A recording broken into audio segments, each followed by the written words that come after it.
You're nothing but a burden we're forced to feed. The words split the room like a rifle crack. My son didn't whisper. He wanted the sting to echo. His smirk lingered as he leaned back, proud of the wound he had inflicted. Eleanor, my Eleanor, kept her eyes lowered, shame softening her features, but not for him. For me. No one defended me. Not the wife I carried across the threshold, not the grandson laughing at nothing, unaware of the poison spilled at his table.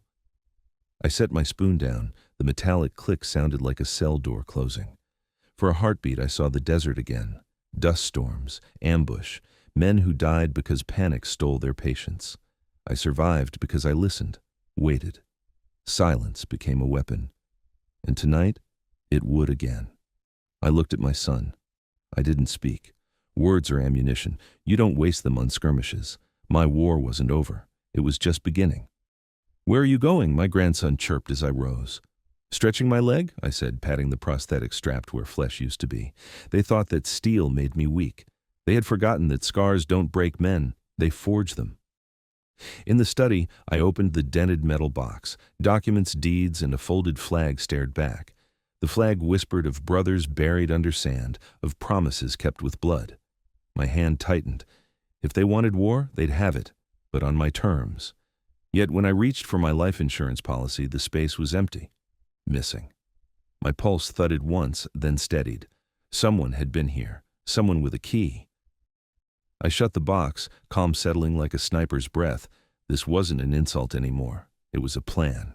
And plans can be dismantled, if you strike at the right time. Outside, laughter trickled from the dining room. Hollow, fragile. The sound of people who think they've already won. They were wrong. The house at night was a carcass of whispers. Floorboards creaked like bones settling. Eleanor's silhouette crossed the hallway, soft and blurred, but her silence cut like wire. Once, she kissed my scars. Tonight, she couldn't meet my eyes. I sat at the desk, notebook open, 3 words etched at the top. Plan, then peace. Beneath them, check safe deposit box, contact Arthur install recorder. Every stroke of the pen was a bullet chambered. In the old photo on the wall, a younger man grinned in uniform, Eleanor clutching his arm like he was unbreakable. That man had bled into this floorboard, sacrificed leg and youth for family, for country. For what? To be called dead weight by the son who once begged him to play catch? At dawn, the smell of burnt toast curled through the kitchen like a warning. Eleanor moved quietly. "You didn't sleep," she said flatly. Not a question. "Neither did you," I replied. She didn't deny it. By noon, I walked to Arthur's office. He looked older, grayer, but his grip still had steel. I laid the truth bare, the insult, the missing papers, the whispers. His jaw hardened.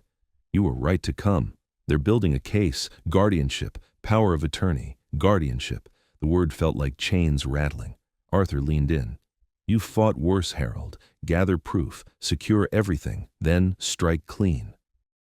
When I returned home, Eleanor asked, "Where were you?" "For a walk," I lied, watching her hands fold laundry with military precision. She didn't look up. Guilt? Fear? Or something colder? That night I slid a recorder under the dining table. Its red eye glowed faintly before the cloth hit it. As I pressed it into place, my fingers brushed the wood scarred by decades of dinners. A table that once held laughter would now hold evidence. Outside, wind clawed at the windows. Inside, silence sharpened into a blade. The first playback shattered hope like glass.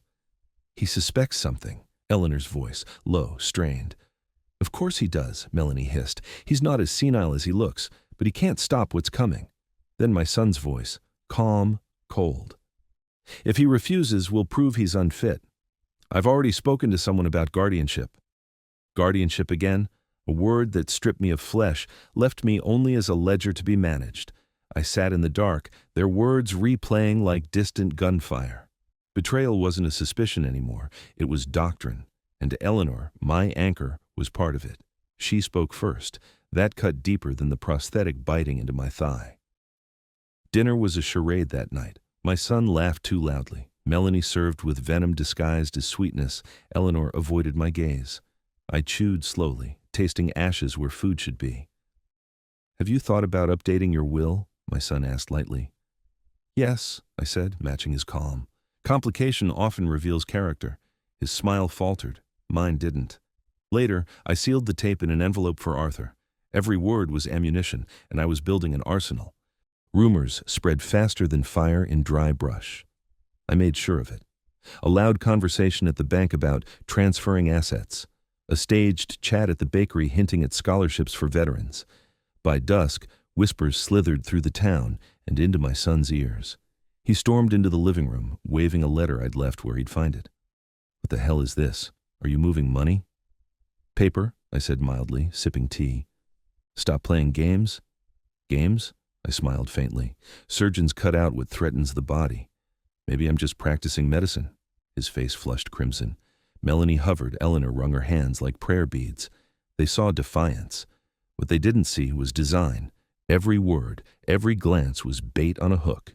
That night, I wrote in the notebook, pressure applied, enemy rattled. Then I locked away the latest recording, a perfect storm of panic, threats, and Eleanor's voice urging, then push harder, push harder.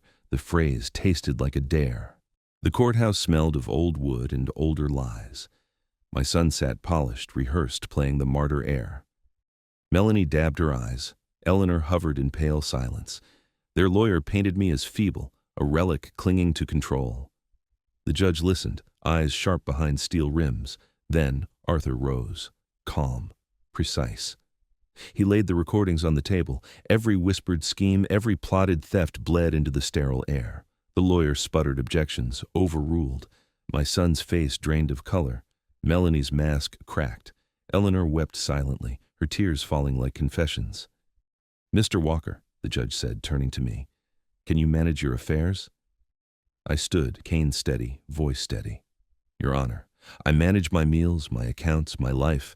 I may walk with a limp, but my mind has never limped a day in its life. Gasps rippled as Arthur placed the final blade. My new will. Everything to a veteran's trust. Eleanor provided for conditionally. My son, nothing. Blood makes you my son, I told him, my voice cold steel. But actions decide if you're my heir. You chose greed, so you chose nothing. The judge's gavel fell like artillery. Petition denied. Petitioners investigated. Outside, autumn wind struck my face, sharp and clean. Arthur's hand gripped my shoulder. You did it. I shook my head. Number Truth did. As we drove away, Eleanor whispered, I'm sorry. Sorry, I said softly, is a start, but the line was drawn. Choose your side before the next war comes. I looked out at the streets rolling past, remembering my son's first insult, burden. The word no longer burned. It had become a banner, proof that they underestimated the wrong man. Because in the end, when the will was read, it wasn't me on my knees. It was him.